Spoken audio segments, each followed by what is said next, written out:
Hello everybody, welcome to my channel. I'm a little distracted because Captain is right here. And I feel like I should pick him up. Oh my goodness, my sweet little bean, oh my bean, okay. So, hello everybody, welcome to my channel. Captain and I are gonna help you run lines today. And we're gonna go over 5 different line memorization techniques, as well as a couple do's and don'ts when you are running lines and memorizing lines. And anything else? No? Oh, he says it's super important that every actor know how to memorize lines. So that is what we're talking about today, and I'm excited to get into it. Let's go.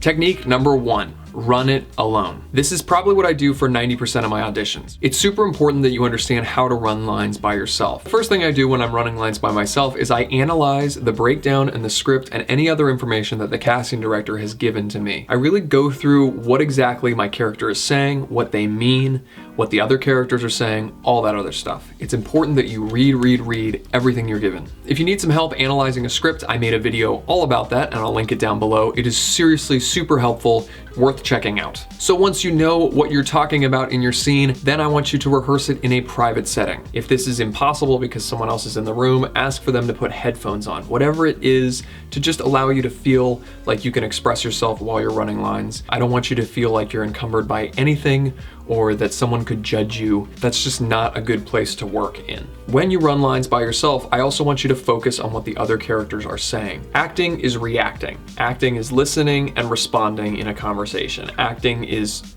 constantly going off of someone else. So it is super important that you understand, even when you're running it alone, what the other characters are saying and how that is prompting your character's response. Understanding the context of what is happening will help you run lines. It absolutely will, because then it's just not a random assortment of words, it's actually a response in a conversation that's constantly going. Number 2, work with someone. On bigger projects and plays, I try to run lines with someone else. That being said, before you run lines with someone else, make sure you've done as much work as you can on your own first. That way you're not wasting anybody's time. Also, if you're running lines with someone, print out a script for them or have something that they can read from that's marked accordingly with your beginning and end points. You just want to use your time effectively, and especially if you're paying for someone to read lines with you, then you really need to make sure that you've done your homework before they are in the room with you, or over a Zoom meeting. Number 3, record the other people's part. I want you to record the other people's lines on an iPhone app or whatever voice memo software you have, and then just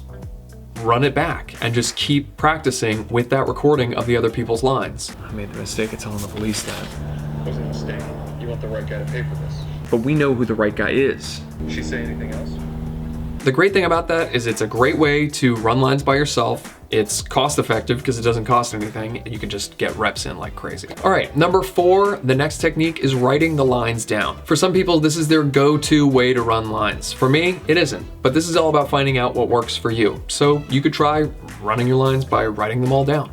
Up to you. And finally, technique number 5, using rehearsal apps. So in the past, I've used Rehearsal Pro on my iPhone to run lines. It's a little glitchy and it's a one-time purchase of $20, but I enjoyed that it really had pretty much everything you could think of. You can mark up scripts, you can highlight and black out things, you can record other people's parts, and keep different separate tracks for different scenes. So if rehearsal apps are for you, it's fine. I just want to let you know they are out there. And if any of you guys know a lot about rehearsal apps, or there's one that comes to mind that's really good, please just post it down below and we can talk about it. I would suggest trying a couple of these different techniques, but mainly the ones I really want you to focus on are being able to analyze, break down, and rehearse on your own, because most of the time it's gonna be on your own. So moving on, here are some general do's and don'ts of line memorization. Starting with the do's. Know the scene, what the characters are talking about, and where each word comes from. This means you have to read the script. Another thing is to run it a lot. Seriously, it's all about just reps, reps, reps. The more you work on these things, the less anxiety inducing it will be. Also, you get better at memorizing lines the more you do it. So another thing is to listen to your scene partner. If you're not listening to your partner, then you can't respond like a human being. All right, another do is to revisit the context of the script as you get better with it. Allow that to expand your understanding of the story as a whole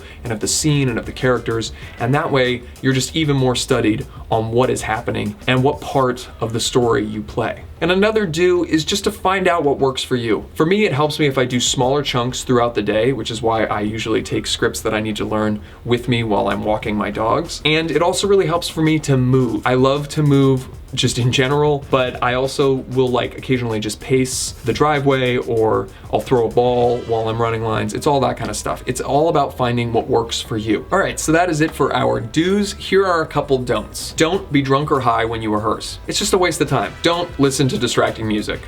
Goes without saying. Don't rehearse it improperly. You don't have to rehearse with full emotion, nor do you have to rehearse flat, but just don't make fun of the material because it will stick with you more than you might think. All right, another thing I want you to do, don't freak out. It's fine. You are going to have times where you cannot memorize the whole thing, where you're given 8 pages that are due tomorrow and you have to be off book. And in those times, I think it's just important to just do your best. Don't worry about it being perfect. Everybody goes up on a line. It happens. It's fine. And freaking out about it is not gonna make it any easier. I want you to go low and slow and start early on. If you have to memorize a lot of stuff for a play, I highly recommend that the second the cuts are over or you've done your table read, whatever it is, you start memorizing immediately. The good news is, at least in TV and film auditions, there's usually not a ton of lines, especially when you start out early on in your career. That all being said, I highly encourage you all to do a couple projects that have you memorizing a lot of lines, even if it's just a monologue. All right, everyone, I hope this helps. Please stay healthy, stay safe out there. And if you have any other questions, please just post them down below. And also check out my other videos in my acting playlist. I have so many videos that I have done that might answer a question that you might DM me with. So please keep my DMs empty and watch those videos. I'm just kidding. If there's something I haven't answered in my videos, you can send me a DM. How about that? Okay? All right. Cheers. Goodbye. Stay safe.